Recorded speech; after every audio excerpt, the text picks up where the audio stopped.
ካላችሁበት ሲቹዌሽን ወደ የምትፈልጉበት ሲቹዌሽን ላይ ለመግባት እዚህ አሜሪካን ሀገር አንድ ነገር ማወቅ አለባችሁ። ይሄን ነገር ካወቃችሁ it's going to be easier for you to transition whether አዲስ ስራ ለማግኘት whether ትምህርት ቤት ለመሄድ anything, but this is the most important thing that you need to know. እሱ ደግሞ ምንድነው you know you have to want the change more than anything.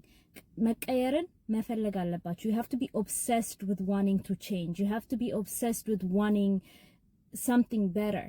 That's the only way that you guys are going to go from point A to point B. እሱን ካላደረጋችሁ like it's never going to happen. ምን እያልኳችሁ እንደሆነ ላስረዳ። ከማስረዳቴ በፊት ግን already follow ማታረጉኝ ከሆነ follow አድርጉኝ። YouTube ላይ ደግሞ find አድርጉኝ. Okay, let's get to it.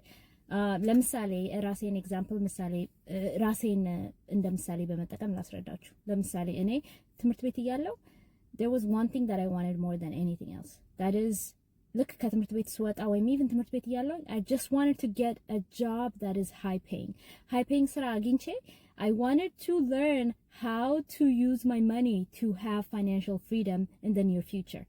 I was obsessed with that. Every content in my video, የማነባቸው መጽሐፎች, any kind of thing that I do was directly related with that. ስራ እንዴት ነው ማግኘት የምችለው?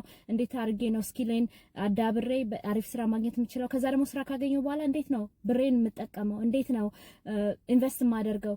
እንዴት ነው ሴቭ ማደርገው? እነዚህ ነገሮች ለማወቅ በጣም ከፍተኛ ፍላጎት ነበረኝ.